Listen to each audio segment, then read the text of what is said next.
Hello and welcome to Saints Live. I'm Steve Forbes. I'm Kenzie Benali. And we're here for a night under the lights in the Premier League as Aston Villa come to St Mary's. Yeah, our first bit of Friday night football action of the season. Should be an interesting one. It should indeed. Now joining us to discuss all things pre-match, we have ex-Saints captain Dean Hammond and Daily Mail reporter Adrian Kajumba. Hope you guys are doing well this evening.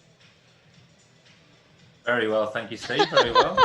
They weren't ready for us. I should have directed it to someone. It's always that awkward pause. I was waiting for you to direct the question, mate, but I'm very well. My bad. I'll take that one. He's being very polite. Adrian, it's lovely to have you join us as well. But let's jump straight in because plenty to talk about as always. Team news coming your way in less than 15 minutes time now. And it's looking pretty positive for Ralph and his men. We know that Armando Broja is back in contention and no fresh injury concerns that we're aware of. Dean, how do you expect the Saints to line up tonight? Well, it'll be interesting, Kenzie, because this squad is very strong now. The competition for places is healthy and it's good. Results and form is good as well. So individually, there's some players in very, very good form. Like we say, this cluster of games, the results have really picked up and been very, very impressive. So I can't imagine there will be too many changes. I think the manager will stay very consistent with his selection. But he does have those options. He really does. And with Broja coming back into contention, that will be interesting. Will he come back into the team? Because since he's come in, I think he's had 2 starts and 2 goals. When he's come off the bench, he's had an impact and been very impressive. So that will be a headache for the manager. But also, Stuart Armstrong will be getting fitter. He had a brilliant season last year, such a influential player for Southampton. So maybe he'll come back into contention and fit into that midfield. But Elyounoussi has been brilliant since he's come back in. So it's great for the manager to have all these options. And would he pick a different team against a different opposition? Maybe. But I could imagine he would like to keep this winning formula going because the team's playing well. They're scoring goals. I think they've kept 2 clean sheets in the last 4 games. So I can't imagine too many changes, but you never know. What about yourself, Adrian? Are you expecting Ralph to do any tinkering tonight? I'm with Dean. The manager's obviously got options, but when you're coming off the back of a win and a clean sheet, going into the international break, you've not really got to rest players for particularly yourself. Any players who are going away will be going away with their countries. So, I wouldn't be against maybe bringing Broja in because of the form he was in before he missed the last couple. I like what he adds to this team. He's a little bit different from the other options Ralph has got up top. Really taking his chance, I think, as well. He mentioned the 2 goals in his 2 starts, and he's got a kind of infectious style of play, if you like. He puts himself about and he really adds something to the team. So wouldn't be against Broja being brought back in, but I'd be leaning, if it was myself, to maybe sticking as much to the team that won last week at Watford as possible. Well, looking at Aston Villa then, Dean. No Danny Ings, but one former Saint we might see is Matt Targett. He could feature alongside, or up against rather, Tino Livramento down that side. How do you assess that battle and the strengths of both players? Well, I think it will be a good battle. It will be because Matty Targett, obviously a youth product and academy product at Southampton, had a good career. Obviously had Luke Shaw in front of him, so it was very, very difficult. But Matty's very consistent in his performances, does a lot of things very, very well. But I think the form of Livramento and the strengths of Livramento will cause Matty Targett some problems tonight. You see the forward runs of Livramento. He's very, very quick, really, really positive in his movement and his runs, confident on the ball, wants to create things, wants to make things happen. Defensively, he's strong because Matty Targett will try to get forward. He's not lightning pace, but he's consistent with his crosses, and he gets the occasional assist and supports well. But yeah, I'm looking forward to this battle. I think it'll be a good test for both players. But like I mentioned, Livramento is in such good form. He's been inspired form and had such an impact on the team for such a young player. I think he will continue that form today and fancies his chances against Matty Targett tonight. Yeah, well, as Kenzie said, no return to St Mary's for Danny Ings tonight, Adrian. I'm sure there's a few fans who would have liked to have given him a warm reception. What have you made to his life in a Villa shirt so far? I think it's been a bit mixed for Danny Ings. 3 goals in 9 games he's got, and one of them I'm sure everyone will remember was the goal of the month against Newcastle, that spectacular overhead kick. But I think his form has probably been reflected in how Villa have done. Maybe not quite what they expected. Dean Smith has been trying to change the formation of late, or he did. to try and accommodate both Danny Ings and Ollie Watkins. So that was a sort of back three and two up top. Didn't really work. I think the results kind of bore that out as well. And I think before their last game, there was talk that Danny Ings or there was talk that Dean Smith might try and change things up, maybe just pick one of the two strikers. As it turned out, Danny Ings has been injured, and that decision was almost made for Dean Smith. So Shamey's obviously going to be missing tonight, as you said, and room for improvement both with Villa and probably him. I think Danny Ings would accept that himself, but everyone who's followed Southampton over the last few years knows full well how good the striker Danny Ings is, and it won't be long, I'm sure, once he gets back fit before we're seeing that. From a Saints perspective, though, Dean, you must be a little bit pleased that Danny Ings isn't available tonight. Of course, Danny Ings is an exceptional striker. He really, really is, and had a brilliant career at Southampton. Such an impact with the goals he scored. Real influence on the group. He looked like he was loved and well respected by the players, and scores all different types of goals. You see from the highlights here, he can score with his head, score spectacular goals, score some important goals, like you see the one against Pompey, which means that obviously he'll be loved by the fans. You can see the importance that was for him because it was a local boy. But no, a very, very good player, and I think he'll be personally very grateful for his career at Southampton because it got him back into the England fold. He played consistently. I think the season before last, he scored 22 goals, which is very, very impressive for any striker in the Premier League.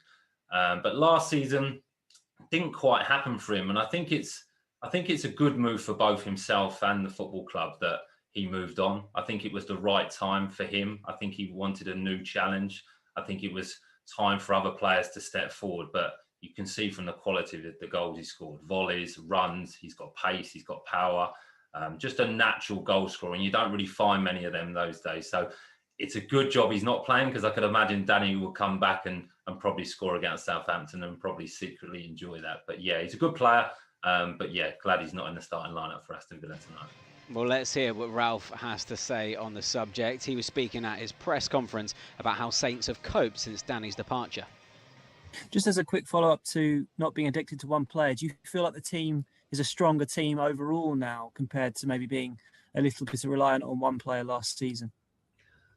I am a big fan of having not only one goal scorer in the team, having maybe 5 or 6. This is even harder than to play against this team when you have more players that can score goals. We haven't had that many goals this season, so we are still not on the level from the average of scoring goals. The average of conceding is quite on a top 10 level, I must say. The scoring goals not so far, but I think the chances we create or the expected goals is rising, and this is giving me the hope that we can also turn these stats around, and then we should take more wins in the future. Well, Adrian, it's become quite trendy to talk about expected goals. Saints have scored 9 goals this season, but their expected goals is 13.41. In fact, only one team have a worse goals to expected goals ratio. What does that tell us? Do you know what? It's funny you say about it being fashionable. When that stat first came out, I couldn't wrap my head around it, but I got used to it now. I understand it all, and it's an interesting one. You can kind of look at it two ways. In the case of Saints, shows they're creating opportunities, having attempts on goal, but then there's the flip side, the fact that they're maybe not taking the amount or taking a big enough percentage of the ones they're creating. So that's the downside. That's the downside of it. I remember writing about it in the context of a couple of sides last year, Brighton and Fulham. Brighton could have been a lot higher up the table if they basically took their chances, had a striker who was a bit more clinical last year. And Fulham, yes, they went down, and obviously I'm not saying that's going to be the case with Saints, but Fulham, they had actually a really good defensive record. And what let them down was their failure to convert enough of the chances they created. And if they had, I think they would have been much higher up the table. So a really valuable metric to look at, to sort of identify issues for a manager and his coaching staff, and almost see, in a bit more detail, an area where they can improve. Dean, let's talk about James Ward-Prowse for a second. He's been called up to Gareth Southgate's England squad for next week's internationals. You must be happy to see that, right? I think it's brilliant, Steve. I think it really is. And I think it's even more impressive because during that selection period, he was suspended for a few games as well. So he obviously made a big impression when he went away with the England team previously. started against Andorra, scored against Andorra, played very well in kind of that central holding position in midfield. I think that's his natural position now, and he performs very, very well there. We know what a good professional he is. We know what a good character he is, and Gareth Southgate has spoke about that many times, that he wants players like that within the squad. So I think he fits the mould, and it's brilliant for him because he's a fantastic player, and the amount of games he's played over the last few seasons, the performances he's put in has been fantastic and warranted that. And unfortunately, he missed out on the Euros, but that's part and parcel of football. That's opinions, but he's got himself back into the fold now. But he's got huge competition. He really is. You know, you think about Declan Rice, Bellingham, Jordan Henderson, Mason Mount. It's tough to get into that starting lineup, but to get into the squad, it is fantastic, really. And I think he'll look at that as a real boost, a real confidence boost to continue the form, that knowing that if he continues to play well from Southampton, then he can be in an England squad. And it's good for the club as well, because James doesn't then have to look elsewhere. Doesn't think, I need to be a bigger club to get into the England squad. He's proven that he can get into the England squad. He can play by being at Southampton. So I think it's great news. Yeah, really, really great news. Hugely deserved. Adrian, what's your thoughts on this? I'm sure you were pleased as well to see Prowse called up. Yeah, I mean, there've been squads as well in the past which he's not been included in, and you would think, he's done enough and deserved, a place in one of those squads that he's missed out on. But he's sort of a great story for the club, obviously, sort of poster boy, and you just been able to watch him sort of come through the academy and develop and get himself to that level where he's now in the England reckoning and fully deserving. It's great for him, and it's great for the club. Dean, just again, we're going to just keep talking about James Ward-Prowse for a sec. When England did go to the Euros, you talked about the competition that they've got with Declan Rice, Calvin Phillips, etc. in the centre of the park. But what England didn't have was a dead ball specialist. And that's something that obviously we've seen Prowse do week in, week out here at St Mary's. What really does he have to do to convince Gareth Southgate any further that he deserves a spot? If I'm honest, Steve, I'm not sure there's much more he can do because of the performances he's put in for Southampton that have been brilliant. And like you say, he has that something different with with set pieces. He's so clinical with his delivery, so precise with his delivery, that it is a real weapon. And I think we spoke about it last year, that I think it would have been good for England to have that potentially in different types of games, different situations, for that delivery to get into the box. If you think about players like Harry Maguire, you talk about players like Declan Rice, big players, Harry Kane, that can get onto the end of them deliveries and score goals. And, you talk about penalties as well. James Ward-Prowse is very, very good at penalties and has got a decent record. So I'm sure if he was in that situation in the final and if he was asked to take a penalty, I'm sure he would have stepped up and said yes and been confident, and I would have backed him to score in that situation. So all he can do is continue his performances, and it's just unfortunate he's up against top class players, but he does have something different, and I think that could be the reason why he will continue to get into the squads now. Yeah, well, we're delighted for Prowse, of course, as are all Saints fans, I'm sure. And speaking of the Saints fans, let's hear from them now, shall we? Let's take a look at what's being said on social media. Lots of you tuning in to Saints Live, which is great to see. Thanks for joining us. Adrian Nibbs has got in touch. He says, 3 points, please, Saints. Diane Young is also with us on the live stream. She says, come on, you Saints, another win tonight. That would be nice, wouldn't it, Steve? Jack Berridge is going for a pretty convincing win tonight. He is hoping for 6-0 to the Saints. Come on, you Saints. I would really enjoy that one. I can hear Dean laughing there. That would certainly be nice, wouldn't it? But perhaps a bit of a bold score prediction there. But listen, I'm here for it. I like it. Damien said, come on, Saints. Thanks for your comment. Ryan, hello to you. He's also going for a big one, actually. He says 4-0 to the Saints under the lights. Ryan Keating is in block 3 in the Itchen. Come on, you Reds. Oh, he's watching us. Hello to you, Ryan. Thanks for tuning in whilst you're waiting for kickoff.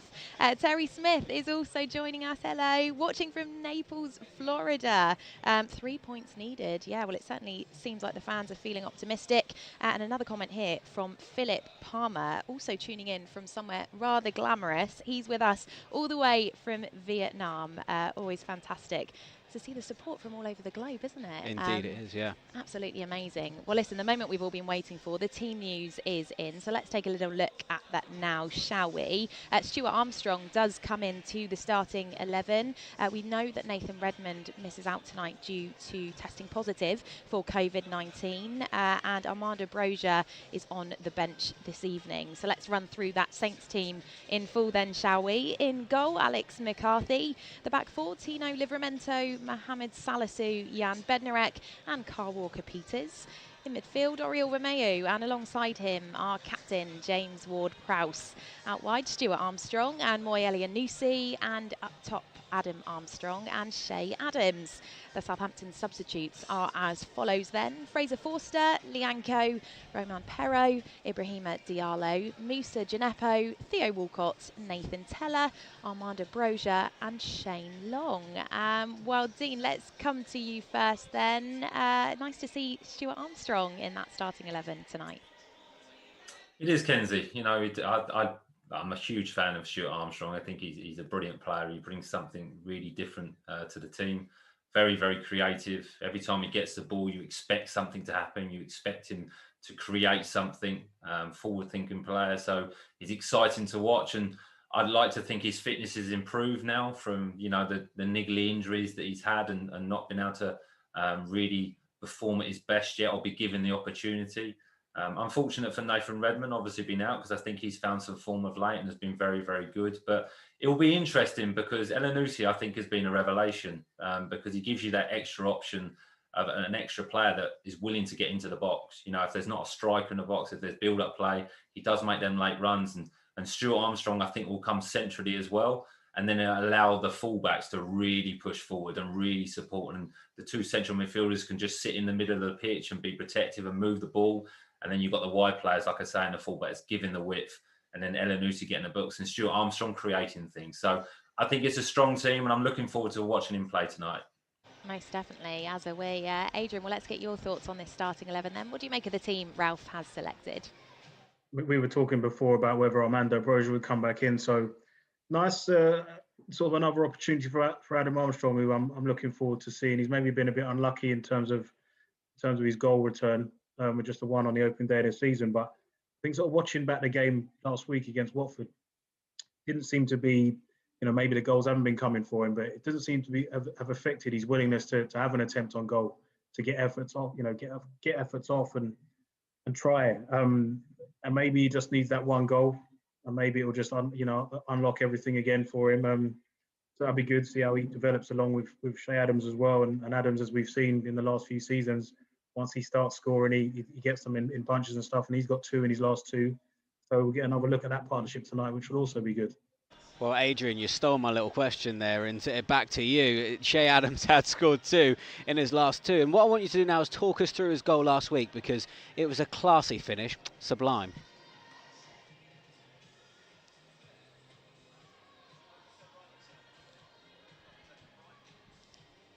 Him when he scored that goal, and sometimes when you almost see about a goal on social media before you actually see the goal itself, you wonder, is it actually really going to live up to that? And then I saw that and I thought, oh God, that is a nice goal. You know, he's not even, look at that. How many touches is that? 2-3 touches? Great sort of burst of speed to get to the ball first, sort of awareness of where he is in the area and defenders around him and where the goal is, and sort of execution of that to be able to, you know, one touch, dig that shot out, and where he's placed it just beyond the goalkeeper into the top corner. He's such a technically gifted player, Shay Adams, and we've seen that in his time in the club with some of the goals he scored, and maybe a quality and a part of his game I didn't realise he had until I got to see him a lot closer. And you sort of see it in the way he passes and some of the touches, clever touches, flicks. You really see the quality that he's got. The last time I was on, I was talking about his goal against Man City, the first one that he scored, and again, it's just another example of that sort of technical quality he's got. And he's just, you know, I'm a big fan of Shay Adams, and as I mentioned just there, he does go on runs of goals, and hopefully he's sort of just started off another one now in the last couple of weeks. Absolutely. Well, as we've already mentioned in the team news, we will get another look at that Shay Adams, Adam Armstrong partnership. But Dean, we obviously have mentioned already on the show that Armando Broja was the man in form prior to his injury. Do you think he could partner Shay Adams up top, or are they just too similar? No, I think it would work, Kenzie, and I'd be really, really keen to see it, if I'm honest. I think, both really good size. They've got strength. They've got a real physical presence. Both willing runners to run in behind. We've seen that obviously with Shay Adams, his relationship that he built with Danny Ings, where he can come short and he can link up the play and create assists. And with Brower running in behind, I think he could do what Danny Ings did. You see the goals from Brower. I think he's a real talent, a real talent who's got that confidence about his play. When he gets in front of goal, that he kind of backs himself. And Shay is a player that scores in streaks. I think this goal last week was really, really important for him. And as a striker, it's what you want. It's 1 yard out. Even I wouldn't miss that. Do you know what I mean? Even I wouldn't miss that chance. So it was brilliant for Shay. And then obviously last weekend to score the goal he did, like Adrian's mentioned, that's the ability he has. He can score wonderful goals like that. He's technically gifted. It's just that belief in it himself, I think. So I think the partnership could work and they would cause defenders real problems. And hopefully there'll be moments they're working on that in training. They'll be working on the movement, because you do have to have an understanding. You can't go into the same areas and be doing the same jobs. But I think Shay can bring that to him. And I think with Brower being young, he's got that innocence about him. But I think there's a partnership there. But obviously, like with Adam Armstrong, Adrian's mentioned that, he's a quality player as well. And I think if he gets chances, he will score goals. He is a natural goal scorer. He's just not had those clear-cut chances yet. So we mentioned at the beginning of the show, the options for the manager in the forward areas is brilliant, and probably a surprise of why we haven't scored as many goals as you think we have with the chances we created. So there's options, but I definitely think that partnership could work, and I'd love to see it. What do you make of Nathan Teller's situation at the club at the moment, Adrian? Because the fans love him here, but without cup games, he struggles to get an opportunity. It's so difficult. We've spoken a couple of times about the competition the manager's got, and El Yunusi's come back, so it's another player in that area that just makes that competition there a little bit hotter. He was, we're seeing some of the clips from last season. He was a real bright spark when he sort of got in the team, and the impact and some of the moments he had last year. He'll obviously be itching for his opportunities, and they're kind of few and far between at the moment. And it's maybe a difficult period for him, but you just got to hope that when he does get the few minutes that he does get, he can maybe have some more of these moments and really just take them and try and give Ralph something to think about. Yeah, absolutely. Great to have options, isn't it?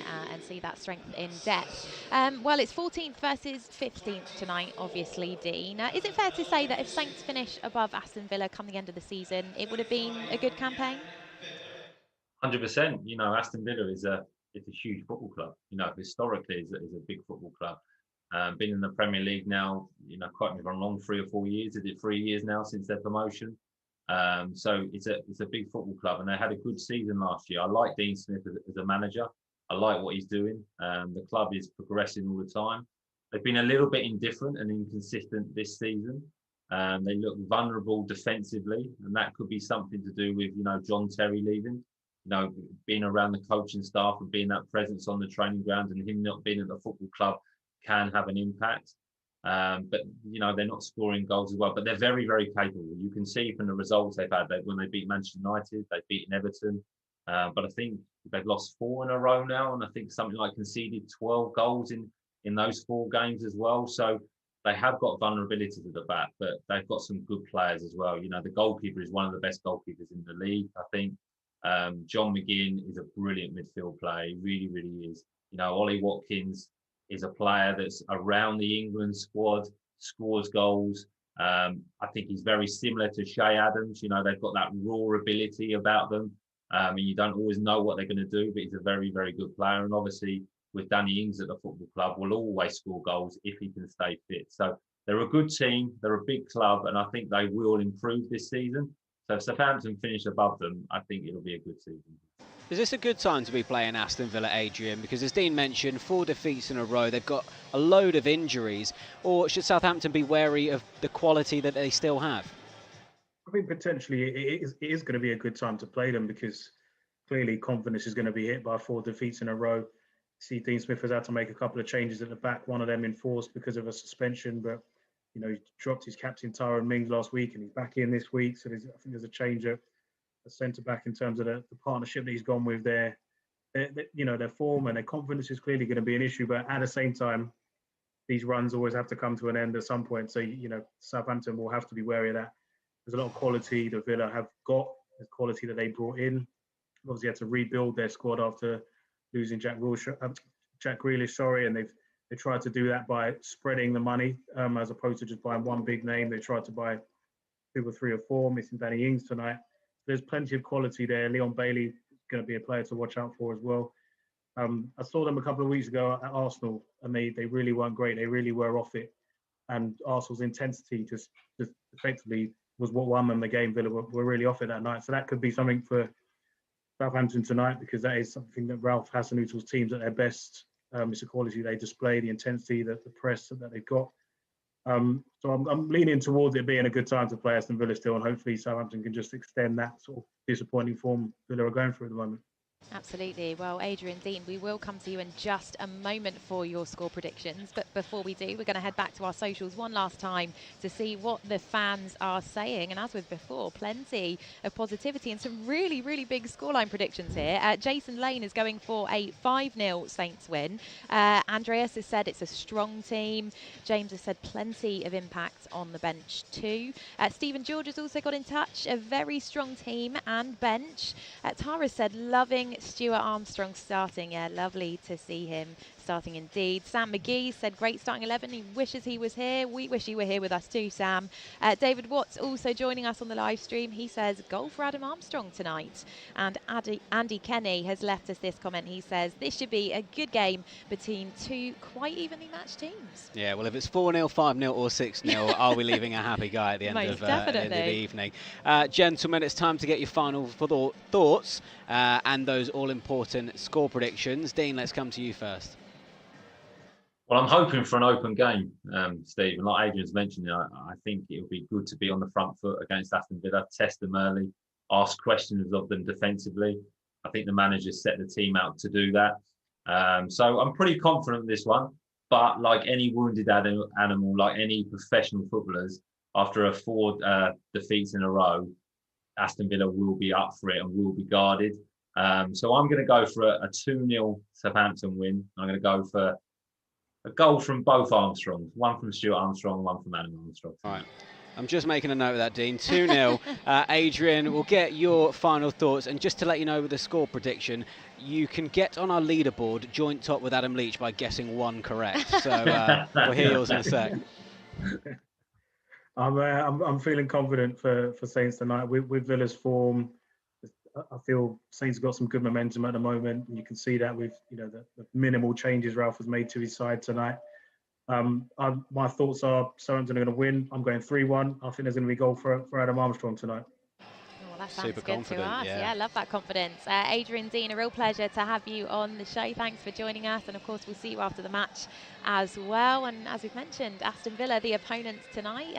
And if the fans' predictions is anything to go by, we're in for an interesting one. We certainly are. And it is the 5th of November, so we could even get some fireworks on the pitch, maybe. Well, let's see. Well, listen, kickoff is coming up in just over 45 minutes' time. And it should be a good one. Looking forward to it, Steve. Yeah, and that's plenty of time to go and grab a Bovril and a hot water bottle, because it is a bit nippy out here. It is a bit chilly. That sounds good to me. We'll make sure you rejoin us after the match as we discuss all the major talking points from the game on the final whistle. Yeah.